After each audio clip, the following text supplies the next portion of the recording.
So there's a need for a huge amount of presence in a supportive way.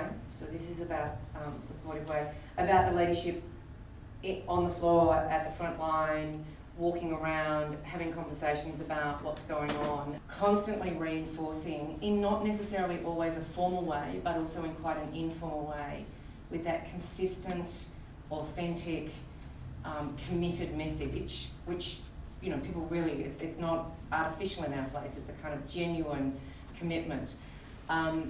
Means that you can keep working through, you know, rounding with people, and working a lot with the frontline managers. And so I talk about it as sense making, and I know that's a bit of jargon, but you have to keep saying to people, okay, so, you know, over here wants us to do these things now. Sometimes it's not even internal. You know, I get a lot of complicated messages from the Department of Health in Victoria. So, you know, over here wants us now to do this. You don't go to the front line with those kind of conversations. As an organisation, you must translate it back into what makes sense to your staff. And so we'll translate everything always back into best care and then take that forward.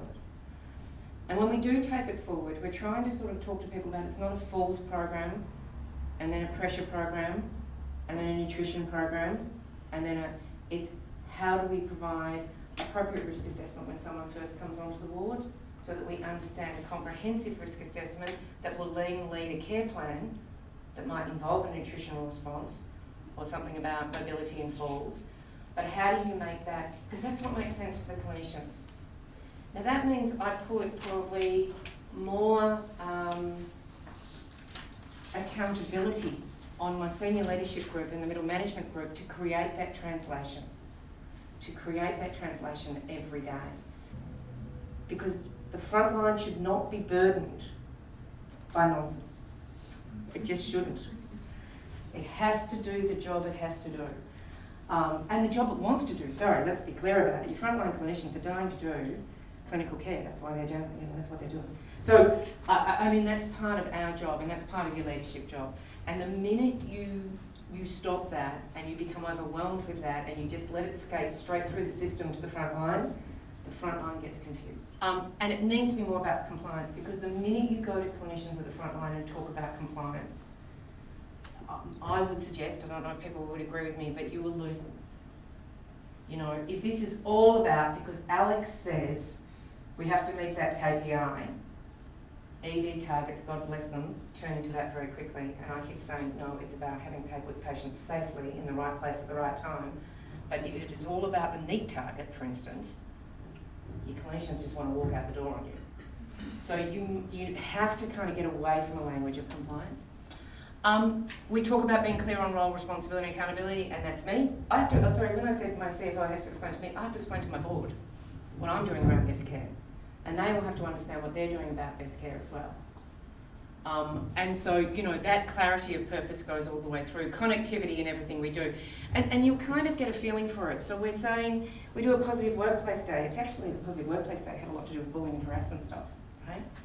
But bullying and harassment stuff was all linked back to, if we don't have a positive workplace, we can't provide the best care. So even that strategy is relinked back to best care. Do you sort of, I'm hoping you get a sense of it. So then at the front line, it's not like, oh God, today's culture day and tomorrow's, you know, diabetes day, and, you know, like they don't get that sense of this kind of project city, all of that. We keep going, so how is this helping us with best care? Okay? How do we do the finances to help us with best care? How do we do, you know, replacing, not having agency is all linked back to best care. Okay? And you guys know how that works. You know that, you know, replacement staff doesn't help with clinical frontline care. So you just keep going backwards and forwards. And also, I mean, I'm going to talk a bit about, I'm going to say the word branding, but please don't kind of go, oh my God, that sounds so kind of marketing. See all these people? One of the things we did with best care is we turned it into people. We turn a lot of best care into people. So that it's about clinical people and it's about patient and community people, so that it's not a kind of, even in how we demonstrate the strategy, is about connectivity, so people get that messaging even through how we make it look and the consistency of how we make it look. And that, I don't have an expensive big whiz-bang comms team. I've got some smart, you know, a few smart people in my comms team, But it's that all of us keep thinking about it, and so we keep making that kind of message just keep going through the system about how we do it. So that's really creating cohesion and sense making for staff, and that your org-wide initiatives are always created back to best care, because best care is about what happens at the front line. We do need to increase the focus on measurement, so Louise mentioned that. I mean, we've got a lot of data running in through the system, but the connection of the data to the strategies and to what we're trying to do could do with some improvement. So it's not that we don't have data, it's how we're kind of creating that connection up so they're not sitting in separate sort of components. We think we need to share where we've got to on best care. I've mentioned that some of the challenges have been around when you take your eye off the ball, that it certainly gets complicated. My other challenge is the board. I should probably talk a bit about that. So many of you have now got boards. I mean, in Victoria we've had boards a long time, but many of you are now working with boards in a different way. Boards, when they first come into health, I think it would be fair to say, are often quite anxious about the quality components. They're often much more familiar with the corporate kind of side of things, but the clinical quality stuff is often, it's very scary to them, you know, and trying to not dismiss the importance of reflecting on harm and doing all that sort of stuff, but not getting them reactive and then saying, well, now as an organisation you have to go and do 40 million new things, right?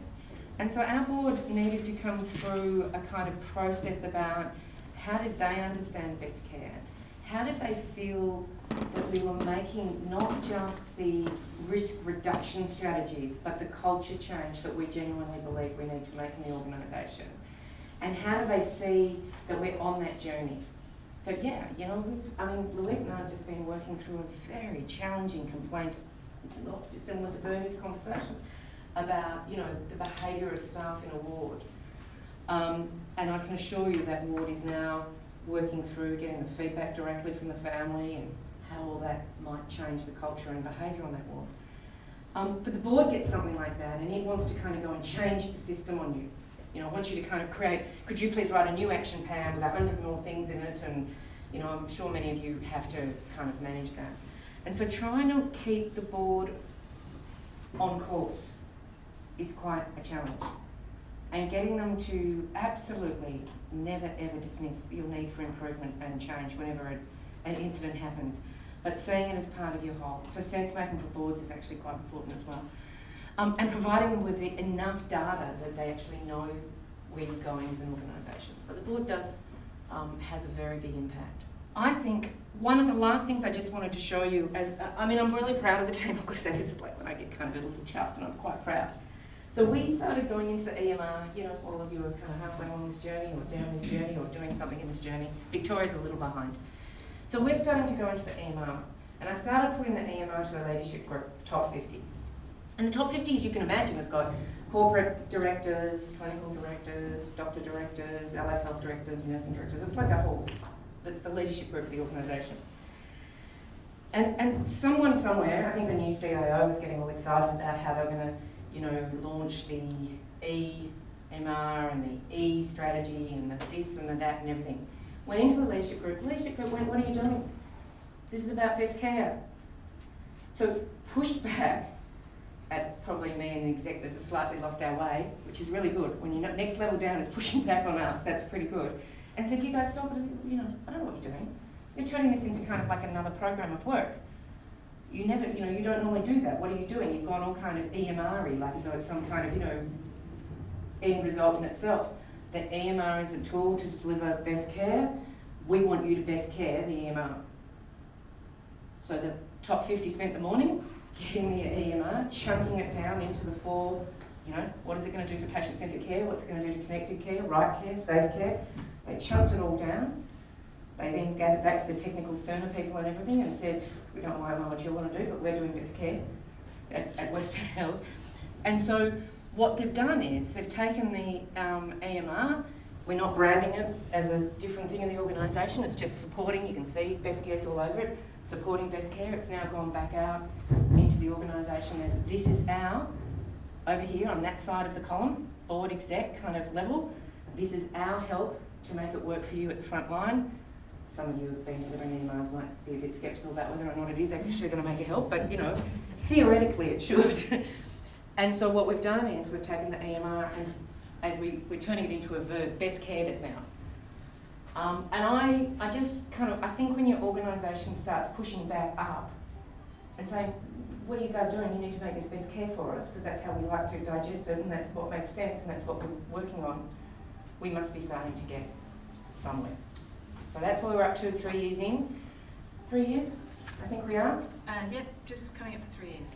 3 years in, but this is a long journey and we had to start back with that, literally 2 hours of workshop on that. And that was literally 3 years ago. So, a little wrap up. What I see more broadly, there are other health services implementing this model, but Western Health has gone the furthest and probably have done better analysis than anyone else. So, I'm absolutely thrilled that they were willing to come and talk to us today. So, thank you so much. But more broadly, just some tips from a perspective of the good, the bad, and the ugly that I see, the places that are doing it well and not so well. I think we've got to stamp out the term doing quality for a start. It absolutely is nonsensical, and it will always mean, while we let people use that term, that quality is about something I do on Tuesdays. It will always mean it's something possibly I'm enjoying, maybe I'm not, but it's something I'm doing that's disconnected from my work. I think you're either providing a quality service or you're supporting someone else to provide a quality service. I think they're the only two terms we should ever be using, and Alex has talked a lot today about her role in supporting her staff to provide a quality service. So providing or creating a quality service or supporting, but this doing quality business, I've heard it all my working life and it's not helping, I think the second thing is that people create quality and that systems should help them, and I think we got that message loud and clear.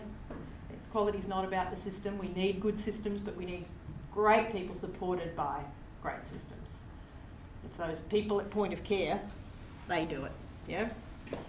The next thing is mindset, and I was so interested in your question, Bernie, and your heart just drops, doesn't it, when you hear an example like that, and we hear way too many of them.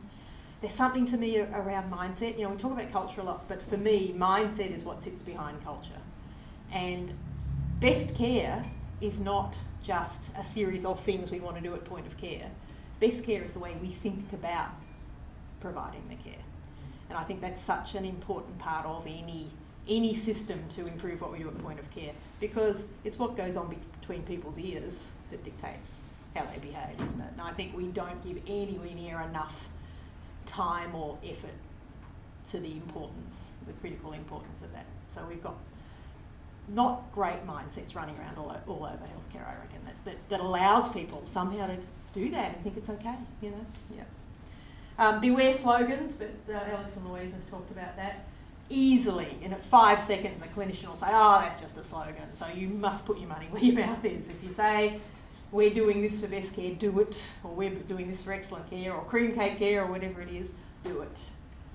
Otherwise, people will write it off in 5 seconds as just another slogan. I hope that this has given you some food for thought, perhaps a way forward. As I said when we started, I think we are coming to a bend in the road. I think we're emerging from the compliance stuckness that we've been in. Certainly IHI is talking about line of sight, which is basically organisational alignment around point of care. Koa is talking about climbing mountains, to get to the summit of great care. The Duckett report in Victoria is talking about the importance of setting goals for what you're trying to do for your patients. I think things are changing, and I hope that you coming here today has given you some clues and some great ideas for how you can get ahead of that game and break out of the compliance cycle and really focus on where it counts, which is there, and helping your staff to do the absolute best that they can every day. So thank you, and I hope you have a fantastic conference.